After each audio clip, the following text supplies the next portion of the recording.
नमस्कार राजी, तपाईलाई पूर्वमा स्वागत छ। थ्याङ्क यू सो मच दाइ। सँगै नरसिंह अवतारको पनि हार्दिक शुभकामना, एकदम सफल रहोस्। अहिलेको चर्चा परिचर्चा छँदैछ होइन। ठ्याक्कै नरसिंह भन्ने बित्तिकै नरसिम्हा भन्ने बित्तिकै त्यो एउटा चाहिँ हाम्रो पुरानो धर्मसँग भगवान विष्णुको अवतारको रूपमा लिइन्छ। त्यो अवतारमा जस्तो सत्य केलाइएको छ त्यस्तै सत्य केलाउन खोजिएको छ कि के छ सिनेमामा?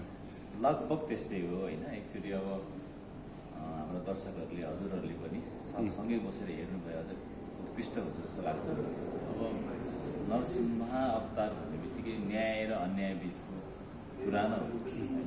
अन्यायलाई न्याय दिने कुरा भयो। बाँकी कुरा चाहिँ मेरो बुझाइमा हलसम्म जाँदा राम्रो। कति कुराहरू हामीले भनि पनि सकेका छौँ होइन। त्यसको कारण एक्चुअली हलसम्म गएर हेरौँ अथवा आज अहिले तत्कालै हो भने सँगै बसेर हेरौँ। हामी पूर्वमा छौँ आज हजुर भन्न चाहन्छु दर्शकलाई। यो जस्तो देश दौडा लाग्दै गर्दा जाँदै हिँड्दै गर्दाखेरि अहिले यो महोत्सव जस्तै लागिरहेछ। तपाईँलाई सिनेमा चलिरहेछ होइन, तपाईँलाई महोत्सव जस्तै भइरहेछ। यो तपाईँको चलचित्र चल्दाखेरि कतिको महोत्सवमय या त यो चाहिँ कतिको चुनौती कतिको चाहिँ अवसरहरूको रूपमा लिनुभएको छ यसलाई? होइन, चुनौती चाहिँ हामीले पार गरिसक्यौँ। लगभग दर्शकहरूले मन पराइसक्नुभयो। चुनौती अब सुटिङमा थियो। सुटिङपछि दर्शकहरूले कतिको साथ दिनुहुन्छ भन्ने कुरामा थियो मन पराउनु भएको छ होइन। त्यो भएर चुनौतीको काम चाहिँ सकियो जस्तो लाग्छ मलाई। अब सफलतामा खुसी नहुने कुरो हुन्छ होइन। लगभग सफल चरणमा छ, दर्शकहरूले मन पराउनु भएको छ जस्तो लाग्छ। त्यो भएर अब आज पनि हामी जुन यो ठाउँमा छौँ बेतामोडमा, यहाँ पनि थोरै बुझ्छौँ हामी दर्शकहरूको प्रतिक्रिया के छ होइन। 2 दिन 3 दिन जस्तै हाम्रो फ्राइडे रिलिज भयो, स्याटरडे सन्डे होइन। आज मन्डे भयो। 3 दिनको बिजनेस हेर्दाखेरि र दर्शकहरूको प्रतिक्रिया हेर्दाखेरि हामी एकदमै धेरै खुसी छौँ।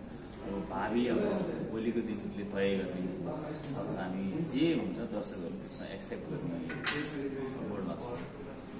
तपाईँको सिनेमा चाहिँ धेरै पछाडि चाहिँ दर्शकहरूले हेर्न पाउनु भइरहेछ होइन।